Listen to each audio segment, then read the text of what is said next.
أعوذ بالله من الشيطان الرجيم من همزه ونفخه ونفسه بسم الله الرحمن الرحيم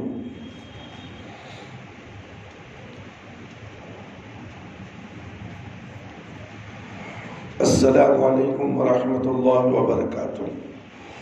محترم دوستوں، بزرگوں، نوجوان ساتھیوں اور خواتین اسلام، پیاری ماں اور بہنوں اور نوجوان بچیوں،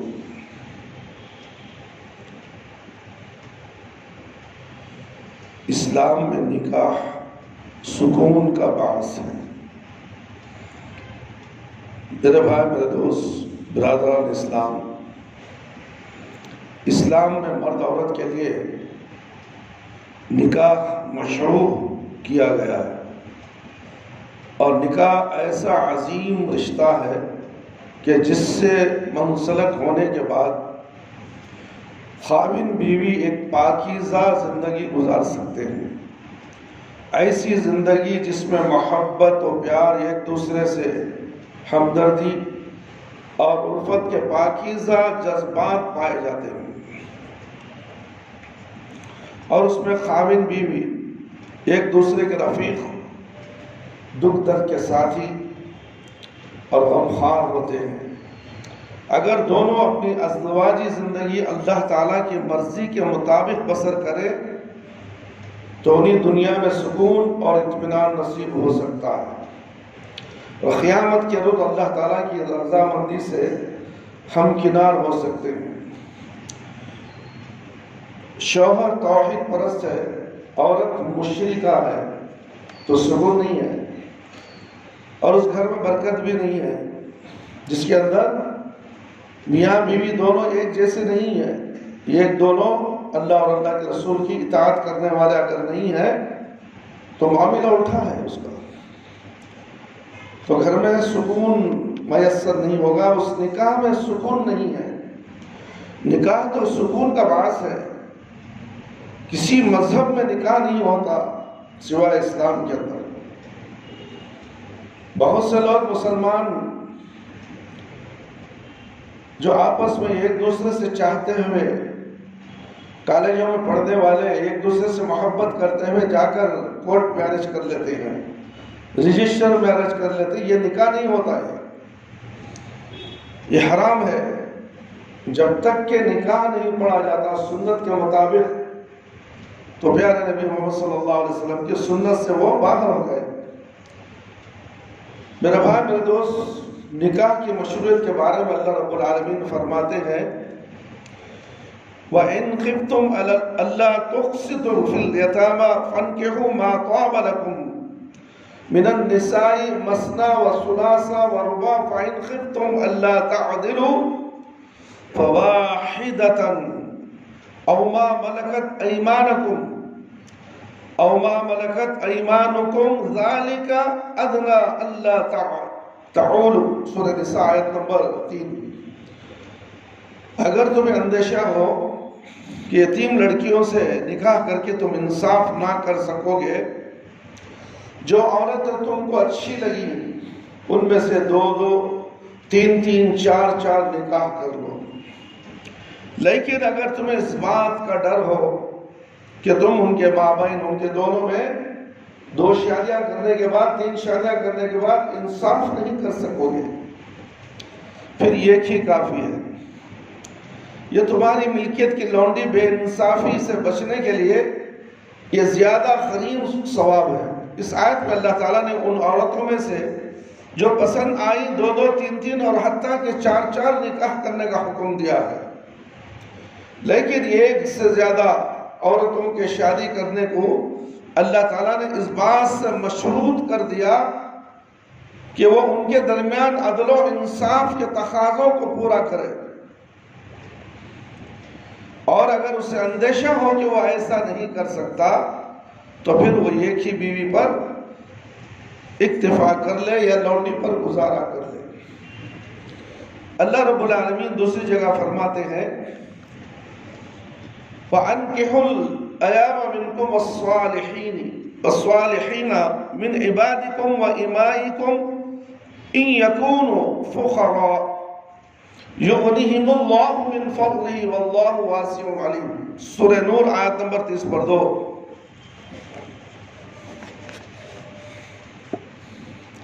اور تم میں سے جو مرد عورت غیر شادی شدہ ہو تو تم ان کا نکاح کر دو، اور اپنے نیک بخت غلاموں اور لونڈیوں کا بھی، اگر وہ مفلس بھی ہوں گے تو اللہ تعالیٰ انہیں اپنے فضل سے غنی بنا دے گا۔ اللہ تعالیٰ کشادگی والا اور علم والا ہے۔ ان دونوں آیات میں اللہ تعالیٰ نے نکاح کا حکم دیا ہے۔ اس میں بعض علماء نے دلیل لی ہے کہ نکاح کرنا واجب ہے، جبکہ بعض علماء کا کہنا ہے کہ نکاح کرنا مستحب ہے، لیکن اس میں کوئی شک نہیں کہ اگر نکاح کرنے کی قدرت موجود ہو اور نکاح نہ کرنے کی وجہ سے بدکاری میں پڑنے کا اندیشہ ہو تو اسی صورت میں نکاح کرنا واجب ہو جاتا ہے۔ یہاں یہ بات بھی قابل غور ہے کہ آیت کریمہ وَأَنْكِحُوا الْأَيَامَ مِنْكُمْ میں اللہ تعالیٰ نے سرپرستوں کو حکم دیا ہے۔ جو سرپرست ہوتے ہیں بچوں کے، جیسے ماں باپ ہیں، جن کے ماں باپ نے ان کے سرپرست ان کے ماموں ہو سکتے ہیں، چاچا ہو سکتے ہیں، تایا ہو سکتے ہیں، ان سے اللہ تعالیٰ مخاطب ہو کے فرما رہا ہے کہ وہ غیر شادی شدہ مرد عورت چاہے کنواری ہو یا بیوہ یا متعلقہ کا نکاح کر دے، اور یہ اس بات کی دلیل ہے کہ عورت سرپرست کی اجازت کے بغیر نکاح نہیں کر سکتی۔ لڑکی کا نکاح اس کے باپ ہو، اس کے باپ کے بغیر، سرپرست جو بھی ہے، باپ نہیں ہے تو سرپرست چاچا اس کی اجازت کے بغیر نکاح نہیں کر سکتی۔ رسول اکرم صلی اللہ علیہ وسلم نے فرمایا ایما امرأۃ نکحت بغیر اذن ولیہا فنکاحها باطل فنکاحها باطل۔ 3 مرتبہ اللہ کے نبی صلی اللہ علیہ وسلم نے فرمایا وہ نکاح باطل ہے، وہ نکاح باطل ہے، وہ نکاح باطل ہے۔ جو عورت اپنے سرپرست کی اجازت کے بغیر نکاح کر لے، جیسے کہ کورٹ میرج کا مسئلہ ابھی تو سنایا تھا میں، ماں باپ سے بھاگ گئے، گھر سے بھاگ گئے، باپ زندہ ہے، سرپرست زندہ ہے، بغیر بولے کہ جا کے نکاح کر لیا، چاہے مسجد میں نکاح کرے یا باہر کر لے، کہیں بھی کر لے، وہ نکاح جائز نہیں ہے۔ سمجھ میں آ رہی بات؟ اس کا نکاح باطل ہے، اس کا نکاح باطل ہے، اس کا نکاح باطل ہے۔ احمد، ابو داؤد، ترمذی، ابن ماجہ، صحیح الجامع البانی، اسے البانی نے صحیح کہا ہے۔ البانی رحمۃ اللہ علیہ، ناصر البانی رحمۃ اللہ علیہ۔ اسی طرح اس آیت میں یہ بھی ہے کہ اگر غیر شادی شدہ مرد عورت غریب ہو تو وہ مفلسی اور غربت سے خوف زدہ نہ ہو۔ اب آدمی سوچتا ہے میں غریب ہوں، شادی کر لیا تو جوروں کو پالنا کہاں سے؟ سمجھ میں رہا ہے؟ ایسا نہیں سوچنا چاہیے، خوف زدہ نہ ہو، کیونکہ اللہ تعالیٰ بھی اپنے فضل سے مالدار بنا دے گا۔ نکاح ایک ایسی چیز ہے میرا بھائی، نکاح ہونے کے بعد انسان ایمان میں داخل، آدھا ایمان ہو جاتا ہے اس کا۔ جو نکاح نہیں کرتا وہ بے ایمان ہے، آدھے ایمان میں ہے، اور یہ نکاح کر لیا تو پورا ایمان ہو گیا، مکمل ایمان۔ جو موحد ہے، توحید پرست ہے، توحید کی وجہ سے نکاح، توحید کی وجہ سے مرد جو ہے، مرد عورت جو ہے ایمان میں آ گئے، مومن ہو گئے، اب نکاح نہیں ہوا۔ اب نکاح کر لے چاہے غریب ہو، مفلسی کے ڈر سے نکاح کو نظر انداز نہیں کیا جا سکتا۔ اللہ رب العالمین فرماتے ہیں خوف زدہ نہ ہو غربت کی وجہ سے، کیونکہ اللہ تعالیٰ اپنے وعدے کی خوف زدہ نہ ہو کیونکہ اللہ تعالیٰ اپنے فضل سے مالدار بنا دے گا۔ تو یہ اللہ تعالیٰ کا وعدہ ہے، اللہ تعالیٰ اپنے وعدے کی خلاف ورزی نہیں کرتا۔ انسان وعدے کرتا ہے، جھوٹ بولتا ہے، انسان کے اوپر بھروسہ نہیں کر سکتے۔ اللہ رب العالمین وعدہ کر رہا ہے تم نکاح کرو، میں تمہیں مالدار بناتا ہوں۔ مالداری کے ڈر سے، مفلسی کے ڈر سے نکاح کو آگے پیچھے مت کرو۔ جو نیک لڑکی تمہیں مل جائے، دیندار ہے، 5 وقت نماز پڑھنے والی ہے، شرک سے دور ہے، بدعت سے دور ہے، مفلس ہے، قرآن پڑھنے آتا ہے، دیندار ہے، پہلے اسے قبول کرو، گھر میں لاؤ۔ گھر میں تم نے اپنی بھلائی کو لے کر آئے ہوں۔ میرے بھائی میرے دوست، جبکہ رسول اللہ صلی اللہ علیہ وسلم کا ارشاد گرامی بھی اسی کی تائید کرتا ہے، ثلاث حق علی اللہ عونهم المجاہد فی سبیل اللہ والمکاتب الذی یرید الاذى والناکح الذی یرید العفاف۔ احمد، ترمذی، نسائی، صحیح الجامع البانی رحمۃ اللہ علیہ۔ تین آدمی ایسے ہیں جن کی مدد کرنا اللہ تعالیٰ پر واجب ہے۔ تین آدمیوں پر اللہ تعالیٰ کی مدد واجب ہے۔ ایک اللہ تعالیٰ کے راستے میں جہاد کرنے والا، دوسرا وہ غلام جو اپنے آقا سے مکاتبت کر لیتا ہے، اس کی نیت ادا کرنے کی ہوتی ہے، اور تیسرا وہ نکاح کرنے والا جو پاک دامانی کا ارادہ کرتے ہوئے نکاح کرتا ہے۔ اگر میں نکاح نہ کروں تو میرے سے زنا ہو جائے گا، یہ سوچ کر اس نے نکاح کر لیا ہے، تو اللہ رب العالمین اس کی مدد ضرور کرتے ہیں۔ میرے بھائی میرے دوست، اللہ رب العالمین فرماتے ہیں وَلَقَدْ أَرْسَلْنَا رَسُولًا مِّن قَبْلِكَ وَجَعَلْنَا لَهُمْ أَزْوَاجًا وَذُرِّيَّةً۔ سورہ رعد آیت نمبر 30 پر آئے۔ آپ سے پہلے بھی ہم بہت سے رسول بھیجے ہیں، اور ان کو ہم نے بیوی بچوں والا ہی بنایا ہے۔ جو رسول آیا تھا وہ بیوی بچوں والا تھا۔ امام قرطبی رحمت اللہ علیہ اس آیت کریمہ کی تفسیر میں لکھتے ہیں، اس میں دو مسئلے ہیں۔ پہلا یہ کہ یہود نبی کریم صلی اللہ علیہ وسلم کی عیب گیری کرتے تھے۔ ان کا کہنا تھا کہ یہ کیسا نبی ہے جو شادیاں کرتا ہے۔ اگر یہ واقعتاً نبی ہوتا تو نبوت کے فرائض کے انجام دہی میں ہی مشغول رہتا، لیکن اسے تو بس شادیوں کا ہی خیال ہوتا ہے۔ اللہ تعالیٰ نے اس کے جواب میں آیت اتاری اور واضح فرمایا کہ اس نے جتنے انبیاء اور رسول مبعوث فرمائے ہیں سب کے سب بیوی بچوں والے تھے، لہذا اگر یہ نبی محمد صلی اللہ علیہ وسلم شادیاں کرتا ہے تو اس میں کیا برا ہے۔ دوسرا ایک اس آیت کریمہ میں نکاح کی ترغیب ہے، نیز یہ بھی کہ انبیاء اور رسول علیہ السلام کی سنت ہے۔ تفسیر القرطبی، نبی کریم محمد صلی اللہ علیہ وسلم نے شادی کو اپنی سنت قرار دیا ہے۔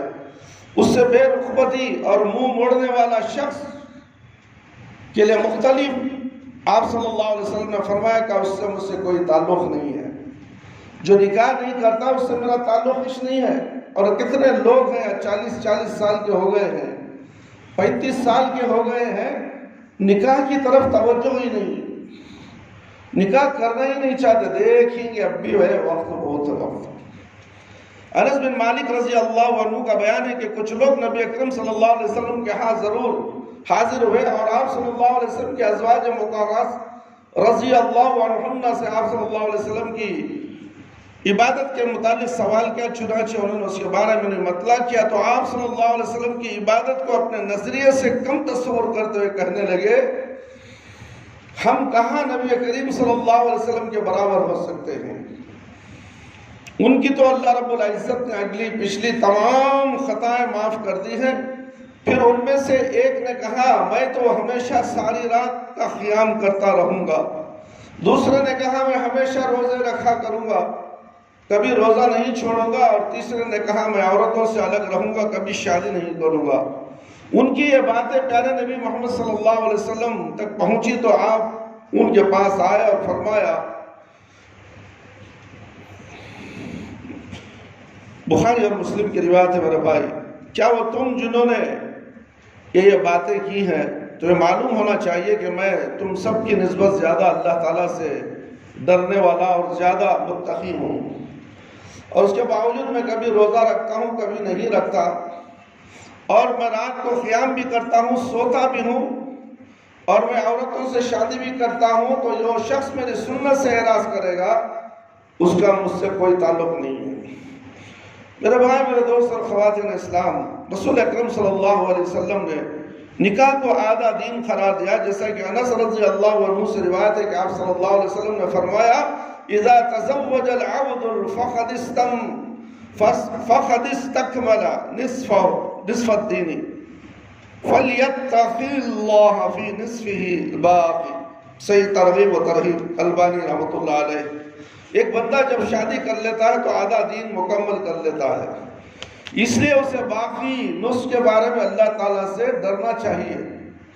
دوسری روایت میں اس حدیث کے الفاظ ہیں، من رزقہ اللہ امرأۃ صالحۃ فقد اعانہ علی شرط دینہ فلیتق اللہ فی شرط الباقی۔ جس آدمی کو اللہ تعالیٰ نیک بیوی دے دے تو اس نے گویا آدھے دین پر اس کی مدد کر دی، لہذا وہ باقی نصف دین میں اللہ تعالیٰ سے ڈرتا رہے۔ اس حدیث میں میرے بھائی، میرے دوست اور خواتین اسلام، اس حدیث میں نیک بیوی کا ذکر ہے کہ جس شخص کو اللہ تعالیٰ نیک بیوی عطا کر دے تو گویا اس نے اس اکیلے آدھا دن آسان فرما دیا، اس پر عمل درآمد کے لیے اس کی مدد کر دی۔ اس نیک بیوی کا حصول یقیناً بہت بڑی نعمت ہے۔ جو مرد کو نیک بیوی مل جائے اس کے لیے تو بہت بڑی نعمت ہے، اور جسے نیک بیوی نہیں ملی، جھگڑالو، مشرکہ، بے نمازی، بے پردے سے گھومنے والی، شوہر کے ساتھ حجت کرنے والی، کمانے والی، نوٹا کمانے والی، گھر میں شوہر کی اطاعت و فرما برداری کرے گی، وہ بدنصیب شخص ہے جسے ایسی بیوی ملی ہے۔ مگر اس کا بھی اللہ رب العالمین اسے نصیحت کرو، اگر وہ نصیحت سے باز نہ آئے تو اور بھی وقت معاملے ہیں، اسے دور رہو، بستر الگ کرو، ہلکی سی ضرب دو، اگر نہیں مانے تو گھر سے ہٹا دو، دہلیز بدلنے کا حکم دیا گیا ہے۔ جو عورت شوہر کی اطاعت و فرما برداری نہ کرے، اللہ اور اللہ کے رسول صلی اللہ علیہ وسلم کی اطاعت و فرما برداری نہ کرے، گھروں میں نماز نہ پڑھے، قرآن نہ پڑھے، اللہ ایسے کتنے گھرانے ہیں میرے بھائی، میرے دوست، آنکھ اٹھا کر دیکھو، نظر اٹھا کر دیکھو تو آپ کو پتا چلے گا ہر محلے کے اندر کتنے مہذب گھرانے ہیں جو قرآن اور سنت کے مطابق زندگی گزار رہے ہیں، جن کی شادیاں قرآن اور سنت کے مطابق ہوتی ہیں، جس شادی میں رسم و رواج ہو، جس شادی میں بینڈ باجا ہو، فضول خرچی ہو، وہ نکاح نہیں ہوتا۔ اس نکاح کے اندر اللہ رب العالمین برکت نہیں دیتے میرے بھائی، میرے دوست۔ جب شروعات ہی غلط ہے، رسم و رواج سے ہو رہی ہے، عالی شان شادی محل بک کر کے ولیمے کی جاتی ہیں، یہ سب غیر ضروری ہے، فضول خرچی ہے، تو پھر شروعات یہیں سے شروع ہو گئی بربادی کی، تو پھر آگے چل کر کیا ہوگا میرے بھائی، میرے دوست؟ ذرا سوچئے۔ اسی لیے کہا گیا کہ نیک بیوی کا حصول یقیناً بہت بڑی نعمت ہے، اس لیے رسول اللہ صلی اللہ علیہ وسلم نے نیک بیوی کو انسان کی سعادت مندی کی دلیل قرار دیا ہے۔ آپ صلی اللہ علیہ وسلم کا ارشاد ہے، اربع من السعادت المرأة الصالحة والمسكن الواسع والجار الصالح والمركب النهي۔ صحیح ترغیب و ترغیب البانی رحمۃ اللہ علیہ۔ چار چیزیں سعادت مندی سے ہیں: نیک بیوی، کھلا گھر، نیک پڑوسی اور آرام دہ سواری۔ یہ چار چیزیں انسان کے لیے میسر ہو جائیں تو وہ سعادت مندی کی نشانی ہے۔ اب یہ کھلا گھر کا تو کیا سمجھے دروازہ کھلا رکھنا،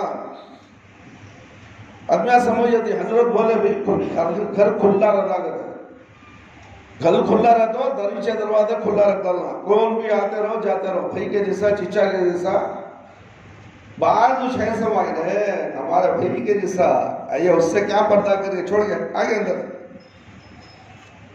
یہ کھلا گھر نہیں،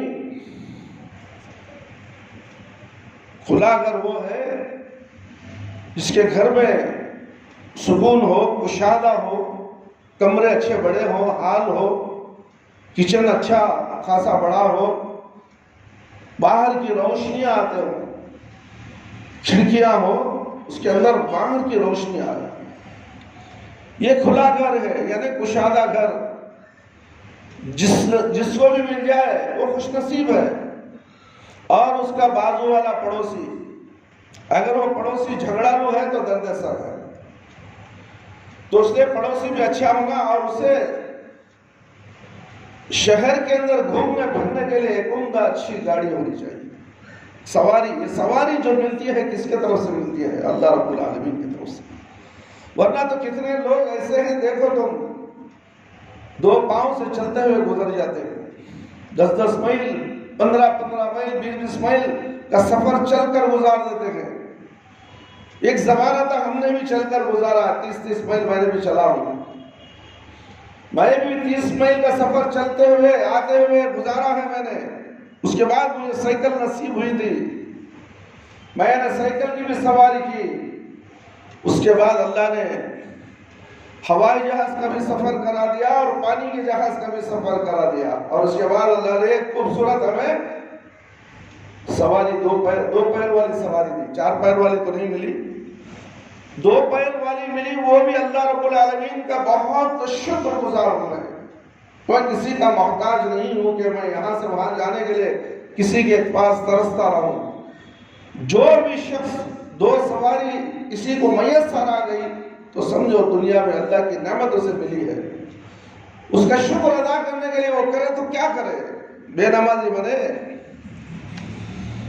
بولو میرے بھائی، میرے دوست، اللہ نے کتنے لوگوں کو سواریاں دی ہیں اور وہ بے نمازی ہیں. کیا ان کا معاملہ اللہ کے ساتھ ہوگا؟ ان کا معاملہ ناشکری کا ہوگا، اور قیامت کے دن اسے جواب دینا پڑے گا کہ میں نے تو تمہیں نعمتیں دی تھی، تم نے اس کا شکر کیا ادا کیا؟ نکاح متعدد فوائد کے پیش نظر مشروع کیا گیا ہے. اس میں سے چند فوائد یہ ہیں میرے بھائی، میرے دوست. اسلام میں نکاح میں سکون ہے. نکاح میں سکون ہے اسلام کے اندر. دوسرے مذاہب میں نکاح نہیں ہوتا. اللہ تعالیٰ فرماتے هو الذی خلقکم من نفس واحدۃ وجعل منها زوجها لیسکن الیہا. سورہ اعراف آیت نمبر 180 پر 9. وہ اللہ ہی ہے جس نے تمہیں ایک جان سے پیدا کیا اور اسی کی جن سے اس کا جوڑا بنایا تاکہ اس سے سکون حاصل کرے. انسان سوچ بھی نہیں سکتا کہ اس کا جوڑا اس کے ارد گرد قریب ہی رہتا ہے. زندگی گزر جاتی ہے، جب اچانک رشتہ طے ہو جاتا تو ارے مجھے تو معلوم نہیں تھا کہ میرا رشتہ اتنا قریب میں ہے.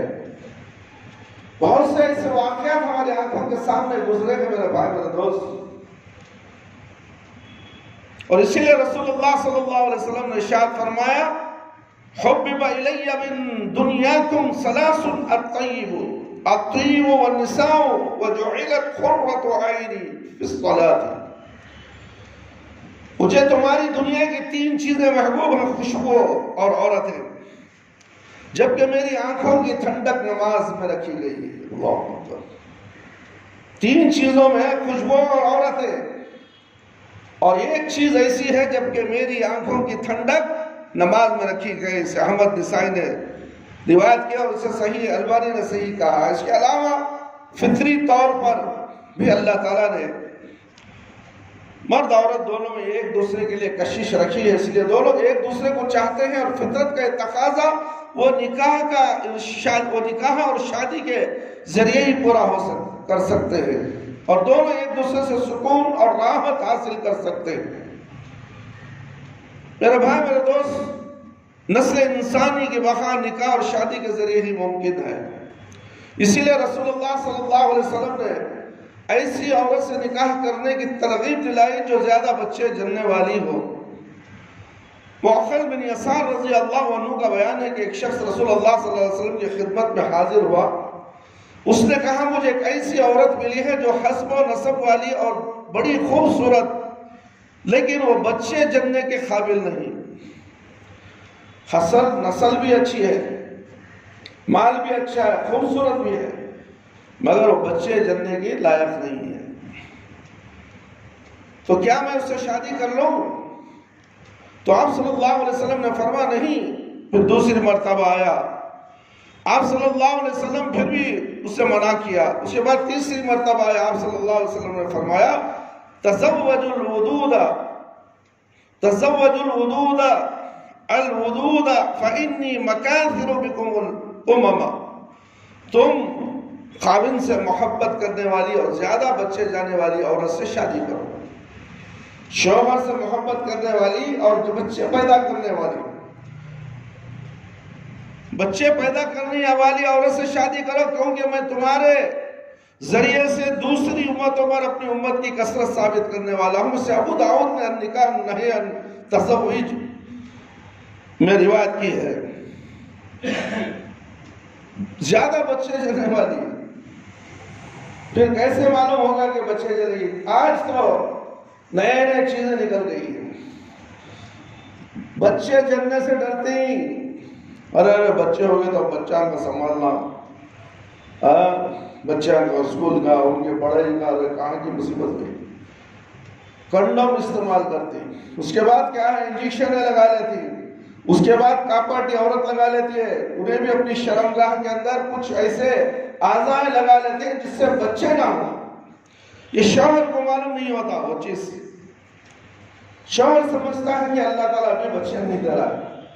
یہ جب ماں کے گھر جاتی ہے تو ماں اور اس کے گھر والے اس کے ساتھ یہ کھیل کھیلتے ہیں نرسوں کے ذریعے، نرسنگ ہوم کے ذریعے، شوہر کو پتہ بھی نہیں چلتا بچے کیوں نہیں ہو رہی، بچے کیوں نہیں ہو رہی، انہیں پریشان، کیا میں نامرد ہوں، کیا میرے میں کچھ کمی ہے؟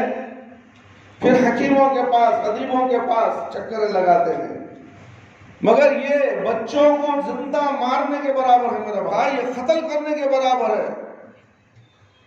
جو غلط طریقے سے دنیا میں آنے والی اولاد کو ماں کے پیٹ سے جانے سے پہلے قتل کر دیا جاتا ہے، یہ دونوں میاں بیوی قاتل ہیں، اور اس کے ذمہ دار اس کے ماں باپ بھی ہیں، جو لڑکی کے ماں باپ ہوتے ہیں اس طرح کی حرکت کرتے ہیں تو وہ بھی اس کے ذمہ دار ہیں۔ یہ کہاں تک جا رہا ہے دیکھو میرے بھائی میرے دوست، اسی لیے اللہ کے نبی نے کہا کہ زیادہ بچے جننے والی عورت سے نکاح کرو۔ میرے بھائی میرے دوست اور خواتین اسلام، اس حدیث سے ثابت ہوا کہ نکاح کرنے والے مرد عورت کے مد نظر ایک مقصد یہ بھی ہو کہ وہ بچے پیدا کریں گے۔ نکاح سے پہلے ایک امید اپنے دل میں رکھو کہ مجھے بھی اولاد ہو، میں بھی ایک باپ بننے والا ہوں، یا بچی کا یا بچے کا، اللہ جو بھی نعمت دے گا اس کو میں شکر ادا کروں گا، یہ نیت کرو اللہ ضرور عطا فرمائے گا، اللہ سے مانگو۔ اس امت کی تعداد میں اضافہ کریں،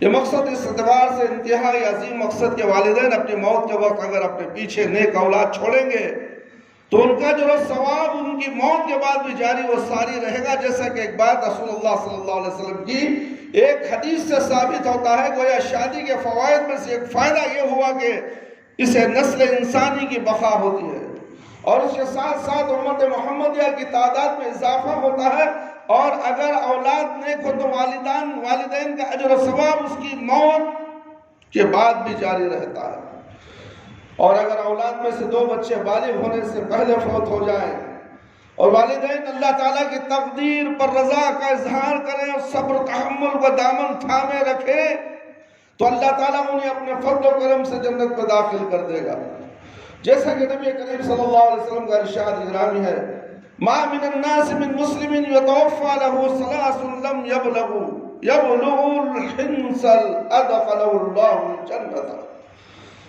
بفضل رحمته ایاہم۔ بخاری کی روایت ہے، جس مسلمان آدمی کے 3 بچے بلوغت سے پہلے فوت ہو جائیں اللہ تعالیٰ ان پر اپنی رحمت کے فضل سے اسے جنت میں داخل کر دے گا۔ دوسری روایت میں ارشاد فرما، ایما امرأة مات لها 3 من الوالد كانوا لها حجابا من النار قالت امرأة واسنان قال واسنان۔ بخاری اور مسلم، جس خاتون کے 3 بچے فوت ہو جائے وہ اس کے لیے جہنم کی آگ سے پردہ بن جائیں گے۔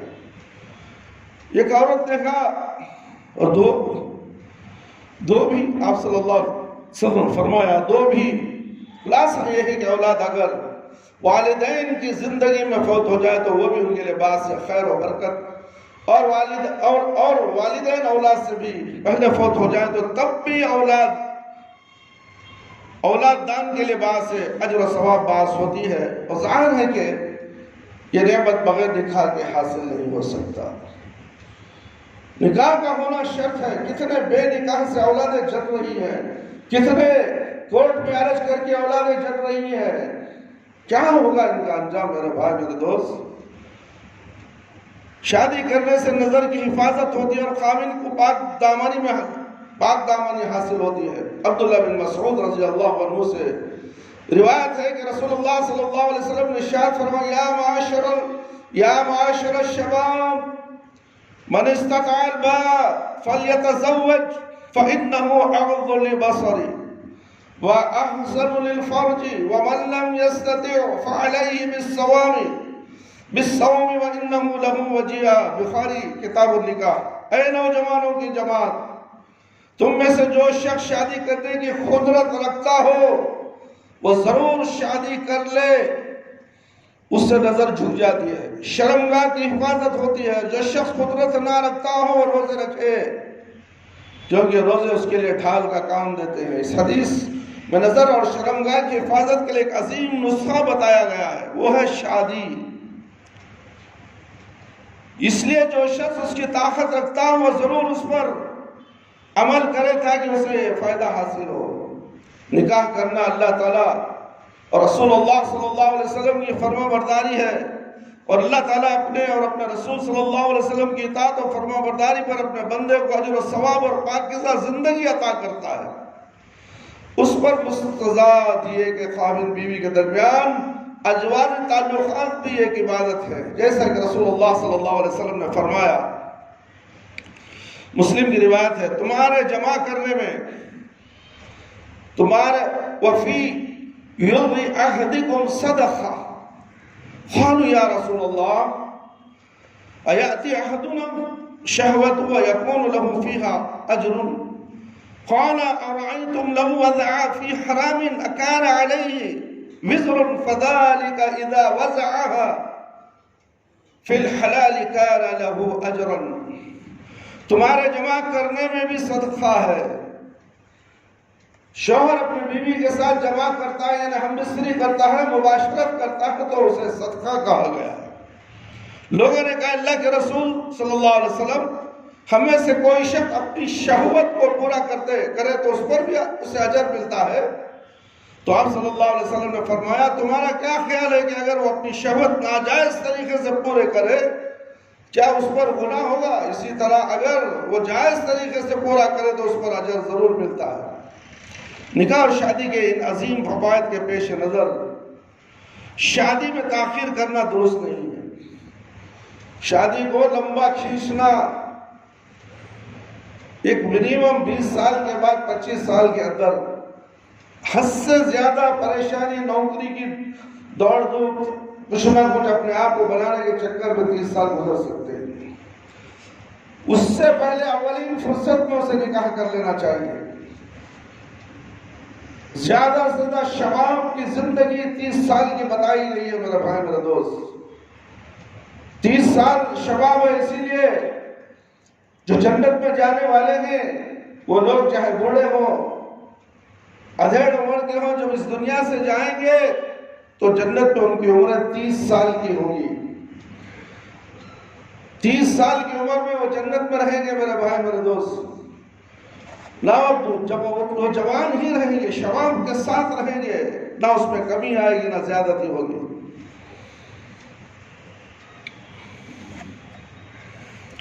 جبکہ ہم دیکھتے ہیں کہ اس دور میں بہت سارے سرپرست حضرات اپنے جوان بیٹوں اور بیٹیوں کی شادی میں بہت تاخیر کر دیتے ہیں، اور وہ اپنی بہو یا اپنے داماد کے اختیار میں محض دنیاوی اعتبار سے سوچتے ہیں، دنیا دنیا دنیا دنیا میں۔ ان کی خواہش یہ ہوتی ہے کہ کوئی مالدار آدمی مل جائے، یا لڑکی مالدار ہو، یا لڑکی کمانے والی ہو، یا لڑکی کے حصے میں جائیداد آتی ہو۔ ایسے رشتے بروکروں کو دلالوں کو بول کر ڈھونڈتے ڈھونڈتے ڈھونڈتے یہ بھی بوڑھی ہو جاتی یہ بھی بوڑھا ہو جاتا،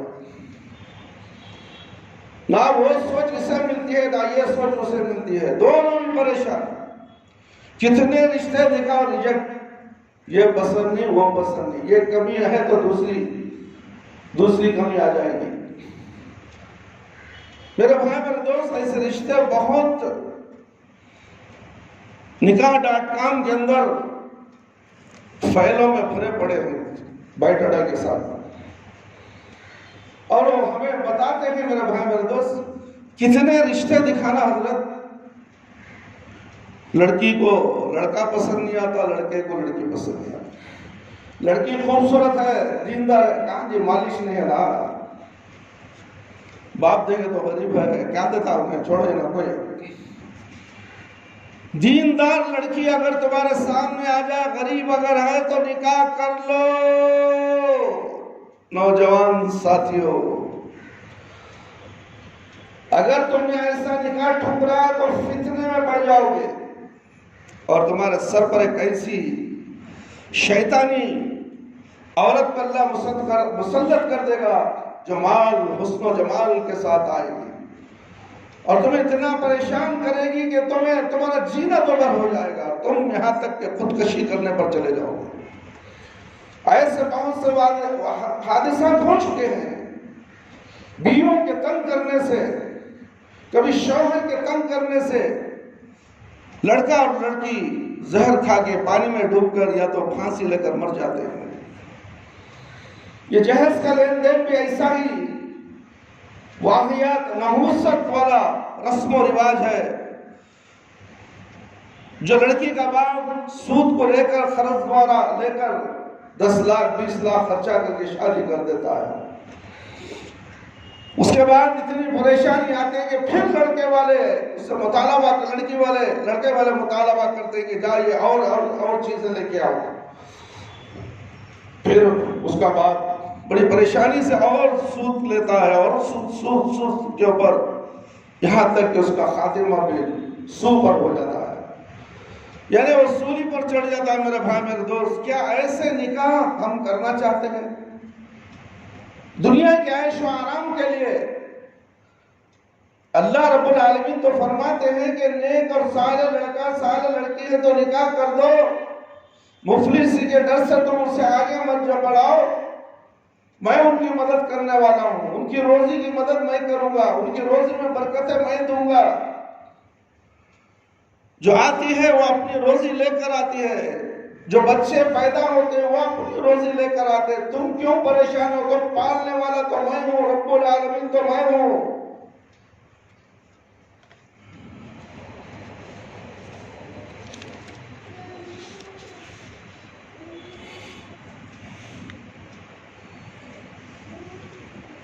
وہ اپنی بہو یا اپنے داماد کے اختیار میں محض دنیاوی اعتبار سے سوچتے ہیں، ان کی خواہش یہ ہوتی ہے کہ کوئی مالدار آدمی مل جائے جو ان کی بیٹی کو بہت زیادہ حق مہر ادا کرے، یا دولت مند گھرانے کی لڑکی مل جائے جو بیٹے کے گھر میں بہت زیادہ جہیز لے کر آئے، اور یہ سوچ انتہائی غلط ہے۔ ہماری شریعت میں اسی سوچ و فکر کی حوصلہ شکنی کی گئی ہے، اس کے برعکس اس بات کی ترغیب دی گئی ہے کہ اگر دیندار اور با کردار لڑکا ملتا ہو تو اسے اپنی لڑکی بیاہ دینی چاہیے، خواہ و غریب کیوں نہ ہو، اور اسی طرح اگر دیندار لڑکی ملتی ہے تو اسے اپنے لڑکے کے لیے اس کے والدین یا سرپرست طلب کر لینا چاہیے، اور پھر اسی سے اس کی شادی کر دینی چاہیے۔ رسول اکرم صلی اللہ علیہ وسلم نے فرمایا اذا آتاکم من ترضون خلقه ودینه فزوجوه الا تفعلوا تكن فتنة في الارض وفساد عریض، صحیح الجامع، البانی رحمۃ اللہ سلسلہ صحیح ہے۔ جب تمہارے پاس وہ شخص شادی کا پیغام لے کر آئے جس کا کردار، اس کی دینی حالت تم کو پسند ہو، تو اسے اپنی لڑکی کی شادی کر دو۔ اگر تم ایسا نہیں کرو گے تو زمین میں فتنہ اور بہت زیادہ فساد برپا ہو جائے گا۔ نیک رشتوں کو توڑنے سے زمین میں فساد کا حکم دیا ہے میرے بھائی میرے دوست اللہ کے رسول صلی اللہ علیہ وسلم۔ اس حدیث میں ذرا غور فرمائیے میرے بھائی، میرے دوست، بزرگوں، ساتھیوں، نوجوان ساتھیوں، رسول اللہ صلی اللہ علیہ وسلم نے لڑکی کے نکاح کے لیے لڑکے کا معیار مقرر کر دیا ہے، اور تم اس سے ہٹ کر دیکھتے ہو۔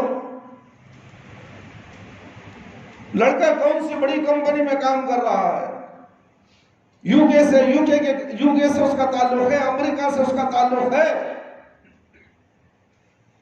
اگر وہ بے دین ہے، مالدار ہے، سب کچھ ہے، بے دین ہے، تم اسے اپنی بیٹی کو دیتے ہو۔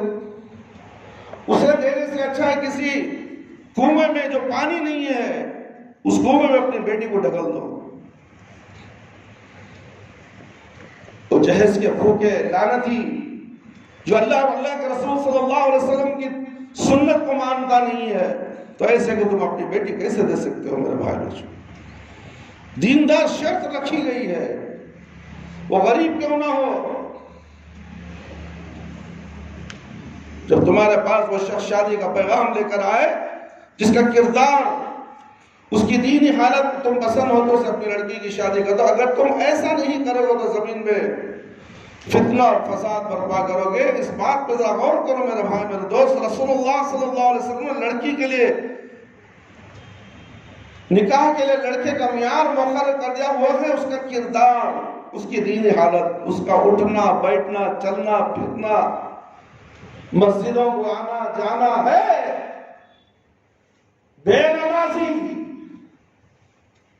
کمانا جی آفس میں دنیا کا 60,000 روپے تنخواہ، بے نمازی دے دو بیٹی، بعد میں نمازی ہوا تھا، بعد میں ہوتا ہے۔ جوروں میں بھی نماز پڑھنے دیتا نہیں، جوروں بھی بے نمازی تھی، بے نمازی کے ساتھ نکاح ہونے کی وجہ سے جوروں بھی بے نمازی، گھر منحوس کر۔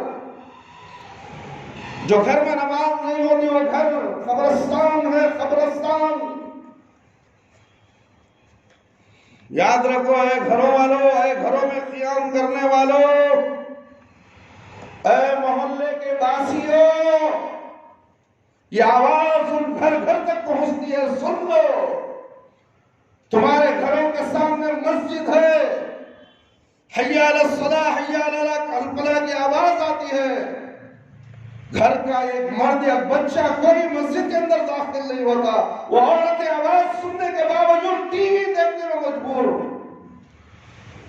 ٹی وی دیکھنے میں، انٹر دیکھنے میں، بیکار کی باتیں کرتے ہوئے دن گزارنے میں، وقت اذان کا، نماز کا ہو گیا ہے، انہیں اللہ کا ڈر نہیں۔ کیا ایسے گھر باعث رحمت، باعث برکت ہو سکتی ہے؟ نہیں۔ پہلے چند جماعتیں محلے میں نکلتی تھی، گھر گھر جاتی تھی، نصیحت کرتی تھی، آج وہ دور چلا گیا۔ اب یہ جماعتیں بڑی بڑی دور چلی جاتی ہیں، محلہ گیا بھاڑ میں، محلے کو سدھارو، محلے کے بے نمازیوں کو نمازی بناؤ۔ یہ بے نمازی کے بے نمازی ہیں اور تم چلے گئے تھیلا لے کر، بڑے بڑے میدانوں میں جلسے کرتے ہو۔ یہ سنت رسول صلی اللہ علیہ وسلم سے ثابت نہیں ہے۔ جلسہ کرنا ہے، کتنے مسجد ہیں محلے میں؟ 30 مسجد ہیں، 40 مسجد ہیں ایک محلے کے اندر۔ ہر ہفتے میں ایک محلے میں اجتماع کرو، تمہارے قریب کے رہنے والے، مسجد کے قریب رہنے والے لوگوں کو گھر گھر جا بلا کر مسجد کو مرکز بناؤ۔ تم نے مسجدوں کو مرکز بنانا چھوڑ دیا اور میدانوں کو کرایہ لے کر، کرایہ دے کر تم باہر سے ثواب سمجھتے ہو۔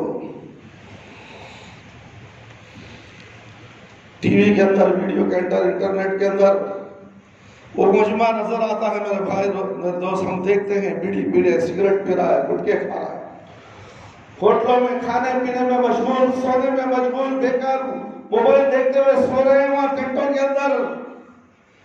وہ سب ٹی وی میں دکھایا جا رہا ہے۔ اتنی بڑی بھیڑ جمانے کا فائدہ کیا ہوگا؟ بس 40 دن کے لیے جانے کے لیے۔ میرے بھائی، میرے دوست، محلے کی مسجد کو مرکز بنانے کا حکم دیا اللہ کے نبی صلی اللہ علیہ وسلم، اور محلے کی مسجد ویران ہے، محلے کی مسجدوں کو ویران کر کے اور تم دور دراز میدانوں میں 2 دن 3 دن کے لیے لوگوں کو جماعت کرتے ہو، پورا بازار بند۔ یہ سنت نبوی صلی اللہ علیہ وسلم نہیں ہے میرے بھائی، اس سے ہٹ کر پیارے نبی صلی اللہ علیہ وسلم کی سنت کے مطابق جو بھی دعوت و تبلیغ کا کام کرنا ہے کرو، اسے کون منع کیا ہے؟ لیکن افسوس، بسد افسوس آج یہ معیار بالکل بدل چکا ہے۔ کردار دینداری کے بجائے صرف دنیا کو معیار بنا لیا گیا ہے، اور اسی لیے آپ صلی اللہ علیہ وسلم کے اس فرمان کے مطابق زمین پر فتنہ فساد برپا ہو چکا ہے۔ لڑکیاں اپنے والدین کے ہاں بیٹھے بیٹھے بوڑھی ہو جاتی ہیں، ان کے والدین مالدار لڑکوں اور بڑے حق مہر کے انتظار میں انہیں بوڑھا کر دیتے ہیں، اور لڑکوں والے انہیں اس لیے قبول نہیں کرتے کہ وہ غریب ہوتی ہے، اور اسی لیے آئے دن بدکاری کے واقعات رونما ہوتے رہے۔ کیونکہ جب نوجوان لڑکی اور لڑکیوں کی شادی نہیں کی جاتی تو بدکاری نہیں ہوگی تو اور کیا ہوگا میرے بھائی میرے دوست؟ العیاذ باللہ۔ انس رضی اللہ عنہ کہتے ہیں کہ ابو طلحہ رضی اللہ عنہ نے ام سلیم رضی اللہ عنہ کے بارے میں نکاح کا پیغام بھیجا، تو ام سلیم رضی اللہ عنہ نے کہا اللہ کی قسم آپ جیسے انسان کو رد تو نہیں کیا جا سکتا، لیکن بات یہ ہے کہ آپ کافر ہیں اور میں مسلمان ہوں، اور میرے لیے حلال نہیں کہ میں آپ سے شادی کر لوں۔ اگر آپ اسلام قبول کر لیں تو میں یہی میرا حق مہر ہے۔ دیکھیں حق مہر، اسلام قبول کر لو میرا حق مہر ہے۔ چنانچہ انہوں نے اسلام قبول کر لیا، اور اس کا اسلام اور ان کا اسلام قبول کرنا ہی ام سلیم رضی اللہ عنہ کا حق مہر ہوا۔ تو یہ تھی رسول اللہ علیہ وسلم کی تربیت یافتہ خاتون، جس نے دنیا کو کوئی حیثیت نہیں دی، اور ابو طلحہ رضی اللہ عنہ کے اسلام قبول کرنے کو ہی اپنا حق مہر تسلیم کر لیا۔ اور رسول اللہ صلی اللہ علیہ وسلم نے لڑکی کے انتخاب کے لیے جو معیار مقرر فرمایا وہ یہ ہے، تنکح المرأة للأربع لمالها ولحسابها ولجمالها ولدينها فانظر بذات الدين تربت يدك، متفق علیہ۔ عورت سے نکاح 4 اسباب کی بنا پر کیا جا سکتا ہے، اس کے مال کی وجہ سے، اس کے حسب و نسب کی وجہ سے، اس کی خوبصورتی کی وجہ سے، اس کی دینداری کی وجہ سے۔ لہذا تمہارے ہاتھ خاک آلود ہو، دینداری سے نکاح کرو۔ مال، حسب و نسب، خوبصورتی وہ رہے گی، جاتے رہے گی، مال بھی آئے گا چلا جائے گا، خوبصورتی بھی بیمار پڑ گئی، ڈھیلی پڑ گئی، 4 پیخانے ہو گئے، ملک کو سے باٹا چلے تو صورت اس کا یہ دیکھنے کی نہیں رہتی، پھر اسے ریڈی کرنا۔ میرے بھائی میرے دوست، یہ تمام چیزیں ضائع ہونے والی چیزیں ہیں، دینداری باقی رہنے والی چیز ہے جو دنیا میں بھی رہے گی، یہ مرنے کے بعد بھی رہے گی۔ یہ دینداری اس کے ساتھ قبر میں بھی جائے گی، آخرت میں بھی جائے گی، اور یہاں تک کہ اسے جنت میں لے جائے گی۔ کیا تم ایسی دیندار لڑکی سے شادی کرنا پسند کرو گے؟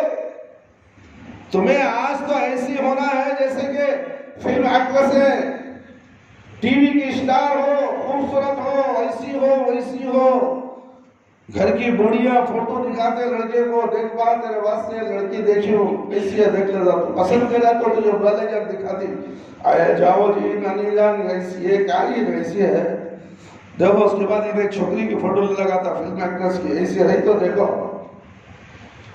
اب وہ دیکھتے دیکھتے زندگی ختم ہو جاتی ہے، بوڑھا ہو جاتا ہے۔ وہ شیطانہ عورت نہیں ملتی جو فلم ایکٹریس ہے، وہ لڑکیوں کے لیے وہ شیطان خان خان خان خان خان نامہ تمہیں لگا لو، ویسے مرد نہیں ملتے، خان خان والے مرد نہیں ملتے، اور تم تلاش کرتے پھرتے ہو۔ اللہ رحم فرمائے مسلمانوں کو، جو اللہ اور اللہ کے رسول کی بات سننا پسند نہیں کرتا اور مسجد سے اٹھ کے بھاگتا ہے تو ایسا شخص ظالم ہے، ظالم ہے، ظالم ہے۔ مجبوری اگر ہے تو الگ بات ہے، 4 رکعت ظہر کی نماز پڑھ کے مسجد سے باہر جائے. یہ مسجد میں آنا، بیٹھنا، بیان سننا، اپنے خلاف کی بات آئی تو چرکا لگنا اور اٹھ کے چلا جانا، یہ کون سی شرافت ہے؟ یہ کون سی انسانیت ہے؟ کیا اس کی ٹوپی میں دین ہے؟ اس کے چہرے اور داڑھی میں دین ہے؟ اس کے جھکے میں دین ہے؟ ابھی تو بتاتا عمل اور کردار بتائے گا. کردار تمہاری آنکھوں کے سامنے تم نے دیکھا کہ ایک شخص مسجد میں کب سے بیٹھا ہوا تھا، اٹھ کر چلا گیا. یہ دیندار شخص نہیں ہو سکتا میرے بھائی، یہ دکھاوا ہے، ریاکاری ہے. یہ ٹوپی، یہ داڑھی، یہ جھبا، یہ شرعی ریاکاری ہے. ہاں ضروری کام تھا تو باتوں کرتا، چادر کا نماز ظہر کی پڑھ کے جاتا، ٹرین پکڑنا ہے، 3 بجے مجھے ٹرین ہے، نماز پڑھ کے جا مسجد میں آ کے بیٹھا ہے. جمعہ کی اہمیت نہیں معلوم، جمعہ کی فضیلت نہیں معلوم، اپنی اپنی مرضی سے مسجدوں کو آتے ہیں جمعہ کے دن. کیا سمجھائے یہ کیسے دیندار ہے؟ کہ نکاح کے دن دینداری کو ترجیح دی گئی ہے. اس کا عمل، اس کا کردار کیا ہے دیکھو.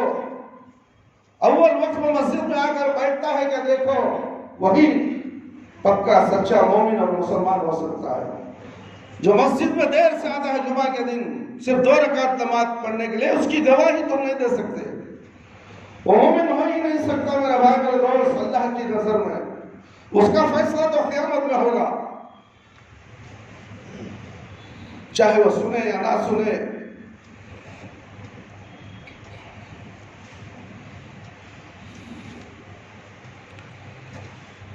عورت سے نکاح 4 اسباب کی بنا پر کیا جاتا ہے. کیا میں تمہیں بہترین خزانے کے بارے میں نہ بتاؤں؟ ابو داؤد کی روایت ہے، اللہ کے نبی صلی اللہ علیہ وسلم کا ارشاد گرامی ہے، کیا میں تمہیں بہترین خزانے کے بارے میں نہ بتاؤں؟ وہ ہے نیک بیوی، نیک بیوی، نیک بیوی، نیک بیوی. تمہارے گھر کے خزانے کے لیے نیک بیوی ہونا چاہیے، وہی ہے خزانہ. جب اس کا خاوند اس کی طرف دیکھے تو وہ خوش کر دے، جب وہ گھر میں موجود نہ ہو تو اس کی عزت کی حفاظت کرے، اور جب وہ اسے کوئی حکم دے تو فرما برداری کرے. میرے بھائی میرے دوست اور خواتین اسلام، اب ہم خاوند بیوی کی کامیاب زندگی کے کئی اصول بیان کرنا چاہتے ہیں، مگر وقت کی کمی کی وجہ سے 1-2 باتیں بول کر اپنی بات کو ختم کر دیتا ہوں. نکاح خاوند کے بیوی، خاوند بیوی کے درمیان ایک معاہدہ ہوتا ہے، معاہدہ. اگر وہ دونوں اس معاہدے کی پاسداری کریں تو وہ ایک کامیاب اور اچھی زندگی بسر کر سکتے ہیں. اللہ رب العالمین فرماتے ہیں فَكَيْفَ تَأْخُذُونَهُ وَقَدْ أَخَذَ بَعْضُكُمْ إِلَى بَعْضٍ وَأَخَذْنَا مِنْكُمْ مِيثَاقًا غَلِيظًا. سورہ نساء آیت نمبر 20 پر 1. اور آخر تم اسے حق مہر کو کس طرح واپس لے لو گے جبکہ تم ایک دوسرے سے لطف اندوز ہو چکے ہو؟ وہ تم سے پختہ عہد و پیمان لے چکی ہے. پختہ عہد و پیمان سے کیا مراد ہے میرے بھائی میرے دوست؟ اس کے بارے میں امام ابن جریر الطبری رحمۃ اللہ علیہ کا کہنا یہ ہے کہ وہ عہد و پیمان جو بوقت نکاح مرد سے اس کی بیوی کے لیے لیا جاتا ہے کہ وہ اسے یا تو اچھے طریقے سے اپنے پاس رکھے گا یا اس پر احسان کر کے اسے چھوڑ دے گا. جامع البیان خطبہ حجۃ الوداع میں اللہ کے نبی صلی اللہ علیہ وسلم نے فرمایا فَاتَّقُوا اللَّهَ فِي النِّسَاءِ فَإِنَّكُمْ أَخَذْتُمُوهُنَّ بِأَمَانِ اللَّهِ وَاسْتَحْلَلْتُمْ فُرُوجَهُنَّ بِكَلِمَةِ اللَّهِ. مسلم کی روایت ہے میرے بھائی میرے دوست، لہذا تم عورتوں کے بارے میں اللہ سے ڈرتے رہنا. کس کا حکم؟ اللہ کا حکم. تم نے انہیں اللہ تعالیٰ کی ذمہ داری پر لیا ہے. ایک گھر سے دوسرے گھر، انجانے گھر میں ایک بچی جاتی ہے، اجنبی گھر، جوانی تک اس کی شادی کی عمر ہونے تک وہ ماں باپ کے ساتھ پلتی ہے، بڑھتی ہے. ماں باپ اس کے غلطیوں کو نظر انداز کر دیتے ہیں، تھوڑی سی اس میں غلطیاں آتی ہی ہیں، کوئی پوری دودھ کی دھلی ہوئی نہیں رہتی، مگر کچھ نہ کچھ رہتا ہے، مگر تم نے اللہ کے امانت میں تم نے اسے لیا ہے۔ اللہ اکبر، تم نے اللہ تعالیٰ کی ذمہ داری پر لیا، اللہ تعالیٰ کے کلمے کے ساتھ تم نے انہیں اپنے لیے حلال کیا ہے۔ میرے بھائی، میرے دوست اور خواتین اسلام، ہے نوجوان شادیاں کرنے والوں، جو شادیاں کر لیے، اگر اپنی بیویوں کو ستاتے ہیں تو سن لو، اللہ کا عذاب آنے والا ہے تم پر۔ جا وجہ مجبوراً جان بوجھ کر بیوی کو مت ستاؤ، نصیحت کرو، نصیحت کرتے جاؤ، اس لیے کہ وہ ٹیڑھی پھسلی سے پیدا کی گئی ہے۔ زیادہ تم سدھارنے کی کوشش کرو گے تو ٹوٹ جائے گی، ٹوٹ جائے گی۔ اللہ کے نبی صلی اللہ علیہ وسلم نے فرمایا۔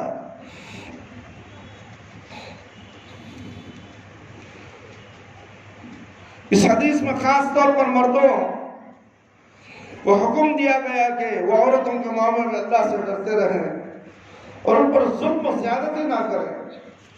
میرے بھائی، میرے دوست، میں نے اچھے تعلیم یافتہ لوگوں کے گھروں میں دیکھا ہے، بات چیت کا ڈھنگ ہی برابر یہ جلدی جا وہ چالنے لگا کہ ہمارا ہی ذکر نہیں تجھے آگے تجھے پکارتا ہے۔ اچھا جی، جا رہا ہوں جی، آ رہی ہوں جی، کہتے ہوں انہیں جا گئے کیا دیکھ لے، جلدی جا، آج رات کو کھانے سے دیر سے آتا ہوں، جلدی کھا کے سو جا تو جب تک بیٹھنے کو مجھے۔ بدمزاج شوہر ہے یہ، اپنی شریک حیات جو اللہ کی ذمہ داری میں لے کر آیا ہے اس کے ساتھ بدتمیزی سے پیش آتا ہے۔ گفتگو میں دیکھ لو اس کا عمل اور کردار کیسا ہے۔ یہ نیک شوہر ہو سکتا ہے جو اپنی بیوی کو اچھے انداز سے بات نہیں کر سکتا، پیار و محبت سے نہیں کہہ سکتا، گھر میں لب و لہجہ ماں باپ کا بھی ویسا ہی ہے، آ رہے جا رہے آگے جاگے۔ اچھے گھروں میں جا کر دیکھو تم، آگے جاگے 600، آئیے جائیے، آؤ بیٹھو کھاؤ پیو، نماز کا وقت ہو گیا ہے، نماز پڑھو نہیں، کوئی صدی بھی گھر میں وقت نہیں۔ کسی فنکشن کے لیے، کسی کام کے لیے مرد حضرات یا عورتیں گھر میں موجود ہیں، حی علی الصلاۃ، حی علی الفلاح کی آواز آتی ہے، کوئی ایک مرد بھی نہیں اٹھتا، جب بیچ لگا کوئی سفرہ جوڑا ہوتی، کھانے پینے کی چیزیں آتی ہیں، اذان ہوتے رہتی ہے، اب انہیں کھانا کھاتا ہے، نماز پڑھ جاتا ہے، فروٹ کھاتا ہے، بسکٹا کھاتا ہے، کیکا کھاتا ہے، کیا کھاتا ہے، باز ماشاءاللہ کی ہے۔ یہ جو لوگ ہیں مسلمان گھر کے اندر بیٹھے ہوئے، ایک دوسرے کے ملنے جلنے والے۔ میرا بھائی، میرے دوست، اذان ہو گئی، چھوڑ دو اس نعمت کو جو تمہارے آنکھوں کے سامنے ہے۔ یعنی کہ بھوک کی چیز تو نہیں ہے، تم بھوکے تو نہیں ہو کہ اسے چھوڑ نہیں سکتے۔ اگر کوئی شخص کو، کسی شخص کو بھوک لگتی ہے تو پہلے کھانا کھائے اس کے بعد نماز پڑھے، مگر یہ تو ایسا معاملہ ایسا نہیں ہے، کوئی فرد اٹھنا بھی نہیں چاہتا، چلو نماز پڑھ کر آئیں گے انشاءاللہ پھر کھا لیں گے، دستار مسجد بازو ہی ہے، نہیں ہے کوئی اس میں اچھا دیندار ہے، چلو ہم جماعت بنا کر یہی نماز پڑھ لیتے ہیں۔ ابھی کچھ حال کا واقعہ ہم نے ویسا ہی کیا، اس میں موجود تھا، مغرب سے پہلے ہم گئے تھے، عصر کے بعد گئے تھے، بات چیت ہوئی، جب دسترخوان جوڑا گیا تو اذان کا وقت آ گیا،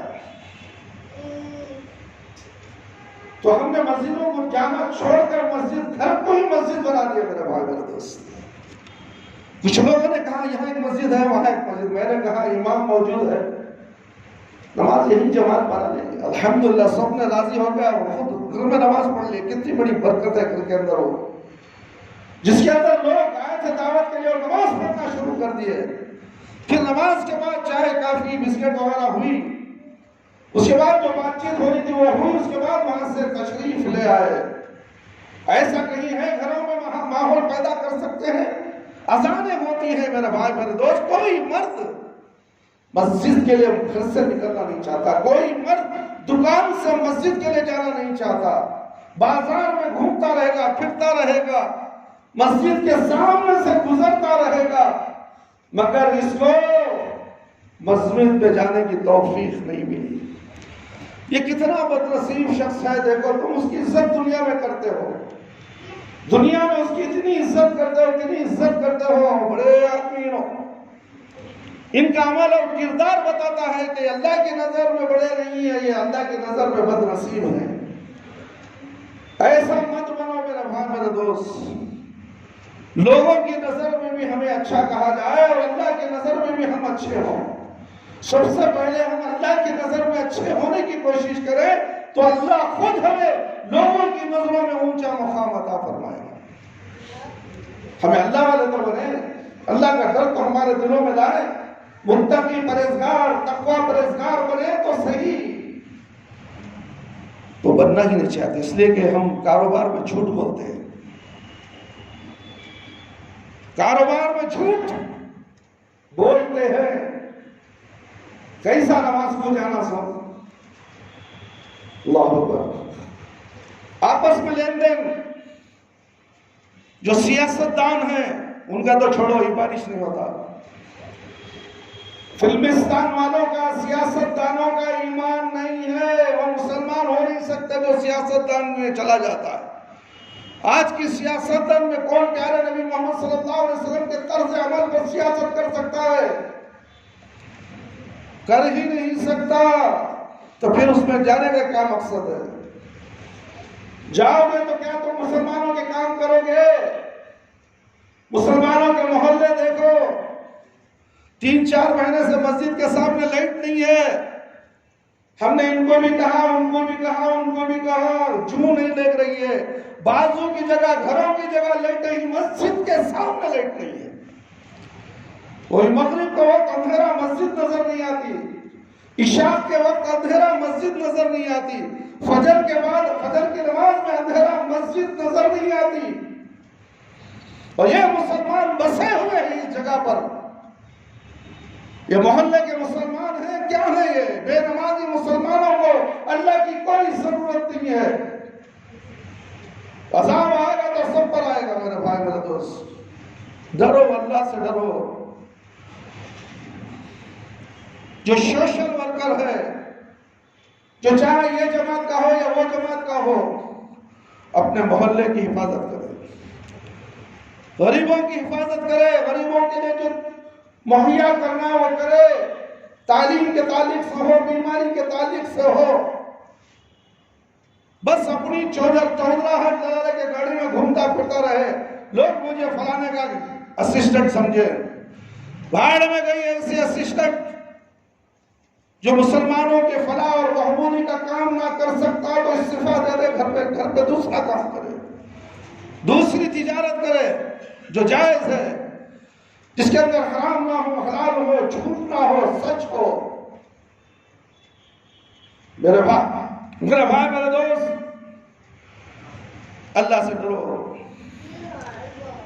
میرا بولنے کا مقصد یہ ہے میرے بھائی میرے دوست، اللہ سے ڈرو، اللہ سے ڈرو، اپنی بیویوں کے تعلق سے، اپنے محلے والوں کے تعلق سے، انسانی حقوق کے تعلق سے، ہر چیز سے اللہ سے ڈرو، اس لیے کہ تم ذمہ دار ہو، کل قیامت کے دن تمہیں پوچھا جائے گا، میں نے تمہیں ذمہ دار بنایا تھا،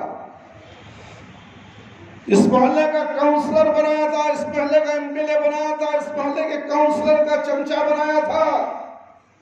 نہ جانے آج کل ایسے ہی کہا جاتا ہے، یہ تو اس کا چمچہ ہے جی، یہ غلط الفاظ بھی لگا کر بولے جاتے ہیں، مگر تم کام کرو تمہارا نام اونچا ہوگا۔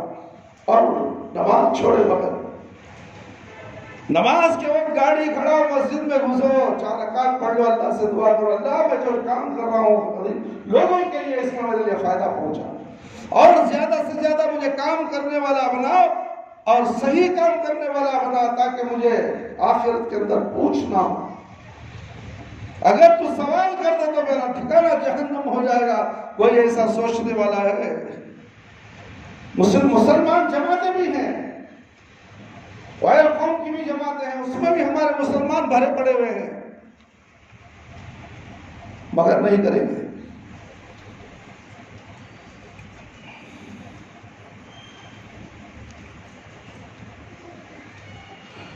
اسی وجہ سے عام طور پر مرد عورت پر زیادتی کرتے ہیں، انہیں اپنے ظلم کا نشانہ بناتے ہیں، اس لیے انہوں نے منع کر دیا گیا ہے۔ اس میں کلمت اللہ کا لحاظ کرنے کا حکم دیا گیا کہ جس کی بنا پر انہوں نے اپنی بیویوں کو اپنے لیے حلال کیا ہے، اس سے مراد اللہ تعالیٰ کا ایک فرمان ہے فَأَمْسِكُ بِمَعْرُوفِ أَوْ شَرِيحٌ بِإِحْسَانٍ، یعنی یا انہیں اچھے طریقے سے اپنے پاس رکھو یا احسان کے ساتھ انہیں چھوڑ دو، تکلیف مت دو۔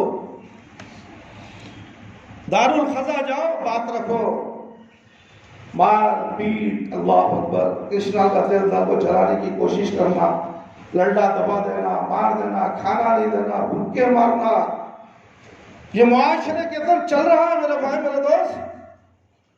لوگ ہمیں آ کر سناتے ہیں، تعویذ گنجوں کے پاس جاتے ہیں، جادو کر کے اسے قبرستان پہنچا دیتے ہیں۔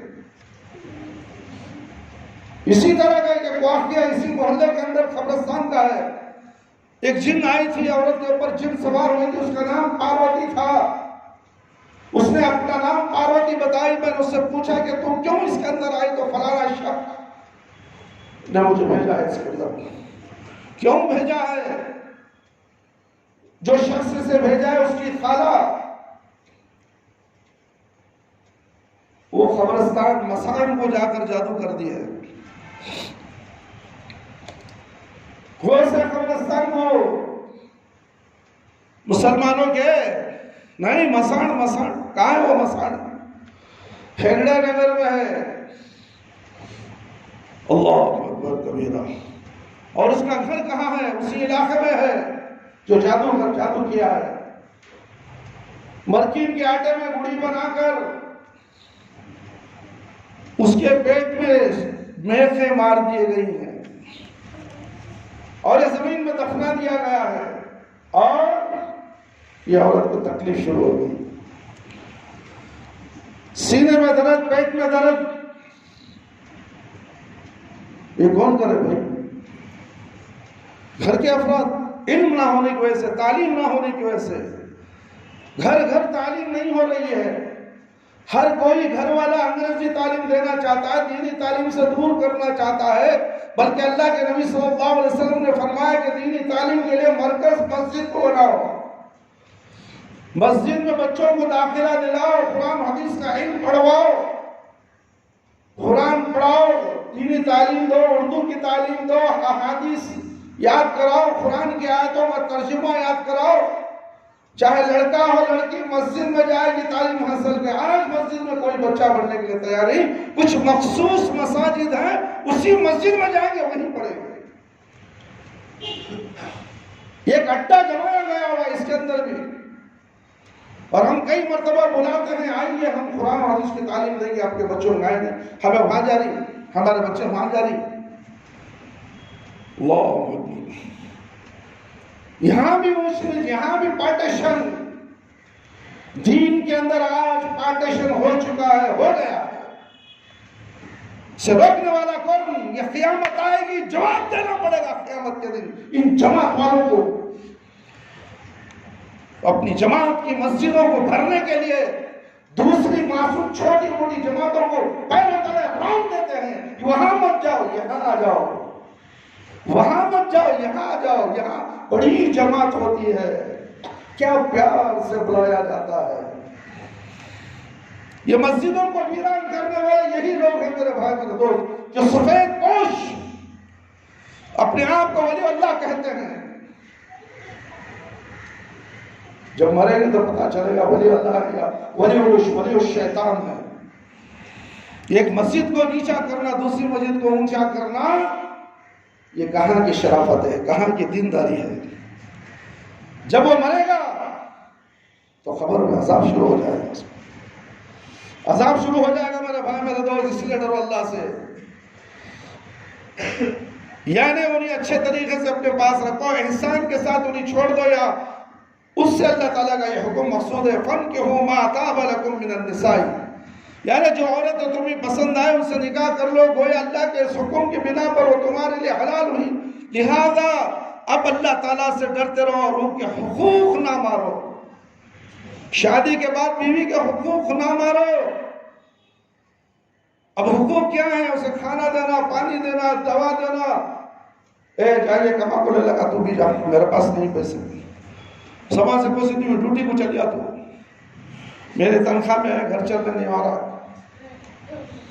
اب بیچاری در در کے انٹرویو کے چکر میں پھرے گی، غیر فارم ہو گئے آفیسوں میں، بے پردہ ہو جائے گی. وہاں کہے گا یہ برقع نکالو، نقاب نکالو، اسکارف نکالو. وہ یہ ذمہ دار کون جو ذمہ داری لیا تھا نکاح کے وقت؟ اس کے نام نفقہ کا ذمہ دار میں ہوں. اللہ کی ذمہ داری میں اسے اپنے پاس لیتا ہوں اور شادی کے بعد اسے بھیجتا ہے نوکری کے لیے. یہ جوروں کا غلام، جوروں کی کمائی کھانے والا. اللہ اکبر، کتنے گالی آپ کی زبان سے. یہ ناہنجر، نالائق، احمق الوجود، یہ دنیا کا بے وقوف پیدائشی. معلوم ہے احمق الوجود کے معنی ہے پیدائشی بے وقوف کو بولتے ہیں. عربی گالیاں سن لو. ممبر رسول ہے، یہاں غلط چیزیں بولنا نہیں چاہتا میرے بھائی میرے دوست. ایسے ناہنجروں کے ساتھ یہ بیویاں روڈ پر آ جاتی ہیں. نکاح تو بڑا باعزت ہوتا ہے، بعد میں کیا معاملہ ہوتا ہے. جوروں کے پیسے کھا لے، آرام سے ٹی وی دیکھ لے، وہ گٹکا کھا لے، وہ گھر میں سوتے رہتا ہے. ایسے بہت سے واقعے ہمارے پاس علاج کی جگہ پر آتے ہیں. اسے پتا چلتا ہے کہ فلانی نے جادو کی، فلانے نے جادو کیا، مگر سب جادو نہیں، شیطانی جادو کرتا ہے. جو فجر کی نماز نہ پڑھے شیطان جادو کرتا ہے. خالہ نہیں کرتی، چچانی نہیں کرتی، بھاوج نہیں کرتی، روز شیطان جادو کرتا ہے. میرے بھائی میرے دوست، میرے بھائی میرے دوست، اور خلاصہ کلام یہ ہے کہ اسلام میں مرد عورت کا نکاح اس کے درمیان ایک معاہدے کا نام ہے، جس میں مرد اس بات کا عہد کرتا ہے کہ وہ اپنے بیوی سے حسن سلوک کرے گا، اور بیوی اس بات کا عہد کرتی ہے کہ وہ اپنے خاوند کی فرما برداری کرے گی، اور اس کے گھر مال اور اپنی عزت کی حفاظت کرے گی. اور اگر وہ دونوں اس عہد کی پاسداری اور پابندی کریں تو کوئی وجہ نہیں کہ ان کی ازواجی زندگی کامیابی سے بسر نہ ہو. اللہ رب العالمین سے دعا ہے کہ اللہ تعالیٰ مجھے اور آپ تمام کے ان تمام قرآن و حدیث کی باتیں سن کر اس پر زیادہ سے زیادہ ہم تمام کو بھی عمل کرنے کی توفیق عطا فرمائے.